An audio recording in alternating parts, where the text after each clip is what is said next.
love history. Did your wife keep her maiden name? Man, I tried to call you. Did you change your number? What you wearing? You smell good. Thank you. Muchos thank you.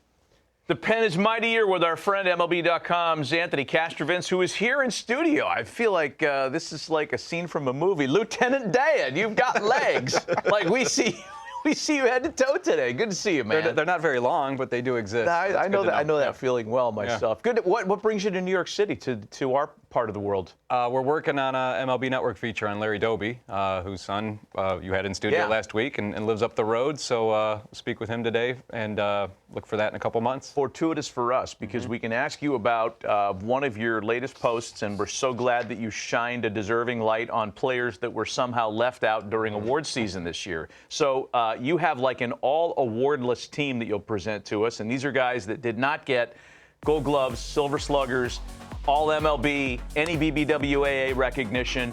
Here they are by position. I mean, where do you want to jump in on these guys? Well, we'll start with the. First of all, we all can agree we don't have enough awards, right, in baseball. Absolutely. Yeah, we're definitely there's an award shortage going on. So let's honor some great seasons. In the infield, I got Josh Naylor at first base. We need somebody to headbutt people. So he hit over 300. Only a dozen guys did that last year. Ketel Marte at second base. Now, you can quibble with me here because he did win NLCS MVP, but I have very strict standards for these all-awardless entries. It's regular season based, and he had a terrific regular season, his best since 2019. So it was nice to see him bounce back to star status. Bobby Witt Jr. emerging as a star, had a really strong rookie year, but this year improved all his rate stats to go with the big round numbers you see there, 30 home runs, 96 RBIs, etc. Isaac Paredes was a big reason the Rays won 99 games. The typical coming from out of nowhere, star player for the Rays. Guess they didn't like those numbers in Detroit. I mean, I know that he wasn't that guy in Detroit, but I'm with you on that. Yeah. I mean, you need these type of lists. I mean, seeing the year that Bobby Witt Jr. had last year, you have so many, great young players, and I feel like even when I was playing, there were always somebody who's taking the awards, but you still wanted your flowers for some reason. So I love this list for some reason. There's no reason you could get 30-30, 30-49 and not win any awards all season long. That just doesn't seem right. And in a lineup where after Pasquatch went down and when a couple of other guys when Sal Perez was down for not a lot of help around him. No offense, but he was a one-man band for a little while. Yeah, he's a dude. And obviously they're trying to build around him now. They've been one of the most aggressive teams this winter, so that's been good to see. Yeah. All right, so let's talk about the DH and catcher spot now. All right, so at catcher, I have Wilson Contreras, which is interesting because, it was only a couple weeks into the season when they were talking about moving him away from catcher. So this is a sentimental pick. I mean, he had the stats to go with it, don't get me wrong, but I felt bad for the guy. It was a very strange situation where, the blame was kind of being put on his shoulders for what turned out to be a really wayward season. But you look up at the end of the year, he had a very Wilson Contreras-like year and did end up securing the catching spot as planned. And then Marcell Ozuna, 40 bombs, 100 RBI, and he was, the third best hitter on his team. He was on the 27 Yankees, essentially, in 2023 with the Braves there. So, he kind of fell by the wayside, but had a very strong year, obviously. If you could have a comeback player of the year that all happened within the same season, Wilson Contreras would be that guy. Right. Coming in the game. That might be the next one, by the way. My next fake award will be the interseason comeback. You felt like the Cardinals wanted him out of there almost. Right. In the first few weeks of the season. It's like, whoa, what happened? Everybody pumped the brakes, and then he comes back, and he is the player that everybody thought he was. Kind of the winner of the roller coaster ride, right? Because it was up and down for him a little bit. Let's talk about the outfielders that you have on your list. Well, Brandon Nimmo has been on the all-awardless team 2 years in a row. I don't know whether to congratulate him or console him for that, but, the key with him, of course, is just posting up. And he did it last year and secured a huge contract as a result, and then he posted up again in 2023, so I salute him for that. Nolan Jones, I laugh because I live in Cleveland, and Nolan Jones was given up on prematurely there. Real prematurely. Man, what an incredible year from him. You see the power, the speed, the arm.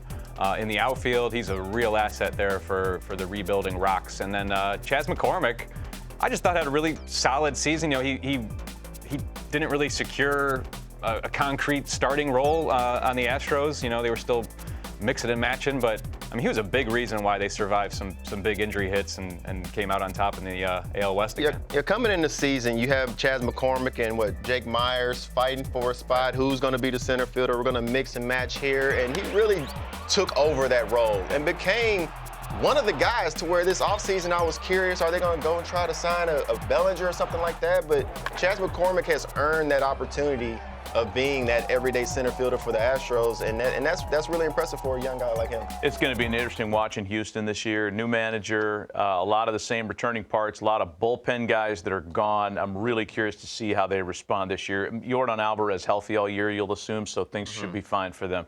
Let's get you to your pitchers. You got one starter and one reliever on your all-awardless team.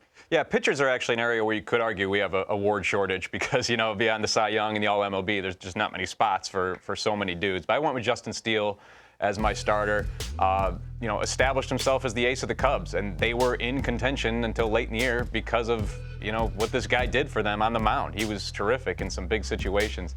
And then Chris Martin, you know, again, I mean, you could pick, there's so many relievers. You know, there's only, you know, reliever of the year. There's 2 spots there. There's only a handful of spots on the All-MLB team. But I picked Chris Martin because age 37 season, right? He's been a solid reliever for a while now.